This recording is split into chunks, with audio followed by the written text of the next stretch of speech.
So my full name, which is funny, it's not something that I readily share with people, is Christopher Colvins too. So breaking that down, Christopher, that came from my mom. I guess that's an easy one. I was born on December 28th. So my mom wanted to name me something very close to Christmas since I was born 3 days after Christmas. And, in true mom form, my mom always shares with people that if I was born a girl, she would name me Christina. I'm like, thank you, mom. Interesting about that, Christopher was actually not my mom's first choice. She was going to name me Kristoff, like no R at the end. So I would have been, the same as the character from the movie Frozen if my mom had a choice. So I'm very happy with Christopher. Even though it's a very common name, I was never the only Christopher in pretty much any class growing up and going through school. My middle name is Colvins, and honestly, I really struggled with my middle name growing up. I think it's because I was, an ethnic minority in a very Caucasian area. People would say, "Oh, what's your middle name?" And everyone that I knew had common first names for middle names, right? Like, "Oh, my middle name is Mark or John," and I would say, "Oh, my middle name is Colvins." They'd be like, "What's that?" And so Colvins is actually my grandfather's last name. So, a very traditional route where my middle name became the last name of, one of my relatives. Now, what's interesting is, my grandfather is very Caucasian. He's actually my mom's stepdad. So my biological grandfather passed away at a very young age. My mom was, I think, only like 6 or 7 years old when he passed away. So the person that I know as grandpa on my mom's side is about as Texan as you can get. Uh, to the point where, my younger cousins call him Papa Mel, which is a very American grandfather thing to do. But he actually passed away just a couple years ago, and the one of the last conversations that I had with him, and I'm so glad that I had this conversation, was actually about our last name. I was like, where did his last name, where did my middle name come from? Because it was so different. It doesn't sound like a traditional American name, and he gave me a really cool story. Um, and he and all of his family, his grandparents and stuff, they're from Texas. Like he still lived in Texas when he passed away. Um, and he said that one of his relatives, when the Civil War started, we lived in Texas and we did not want to fight on the side of the South. We were not supporters of slavery. So we actually kind of defected. We ran away and we hid. And originally, the last name was very traditional. It was Collins. And in order to remain kind of hidden and change, we added a V to our last name. So our last name changed from Collins to Colvins during the Civil War.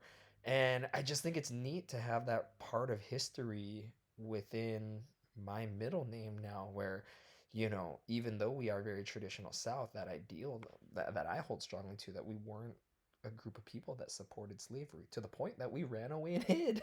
It's just a really cool thing to kind of be a part of. So I'm glad that I was able to hear that story from him firsthand before he passed away just a couple years ago. And finally, my last name is Tu, and that is Vietnamese. So I'm half Vietnamese, half Filipino. And again, I really struggled just growing up with a very ethnic last name. I would get made fun of for my last name a lot in my early years, Chris Tutu, or, having that common first name, Christopher. Everyone would say, if there were two students in the class named Chris, what do they do? First name, last initial. So it would be Chris T and Chris whoever else. So I'd always be Chris T, right? So became a struggle, but it's funny now. Most people give me a full name when they talk to me. Like I'm always, "Hey, Chris too. Hi, Chris too. What's going on, Chris too?"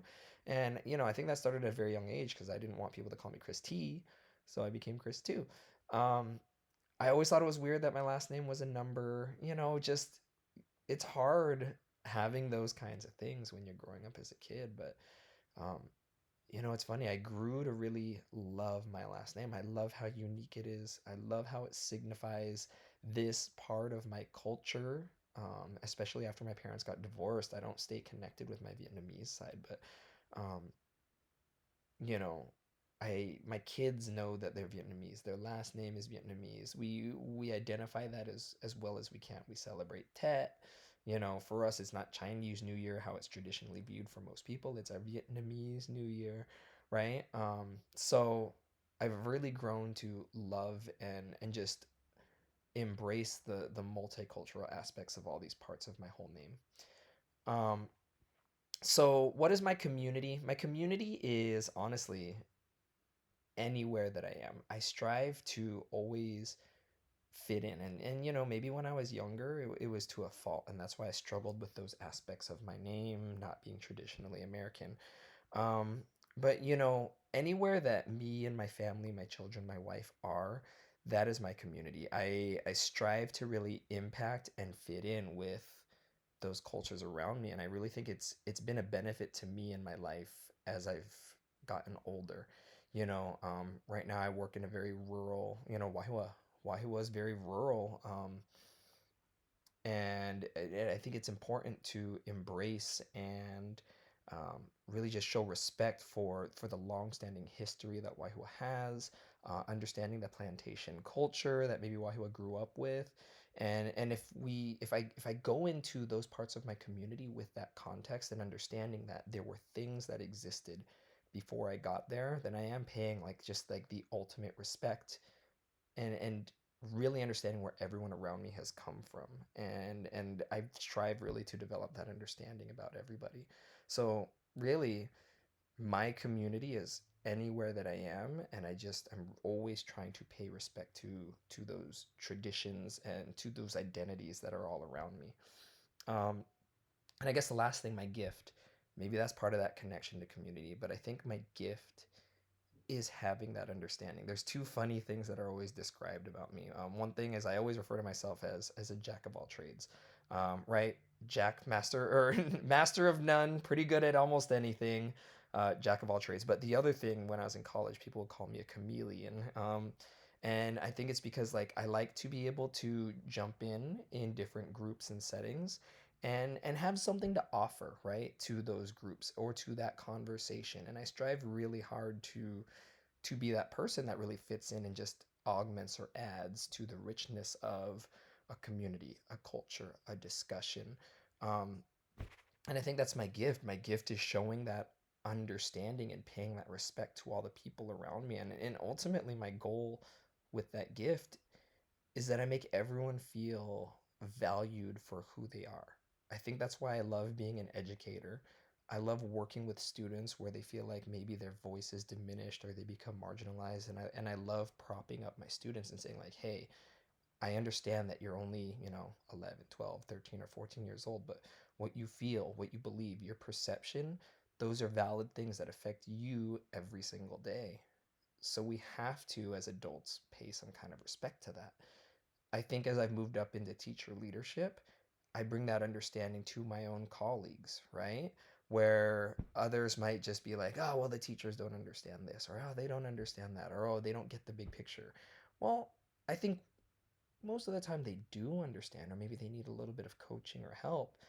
But when we just go straight to that lack of understanding, we're not giving our own level of understanding to how these adults feel, right? How the teachers feel. Like, what is the stress that's being brought onto them? So I strive as my gift to understand perspectives for every single person, and really know where it is that they're coming from and validate all of those things.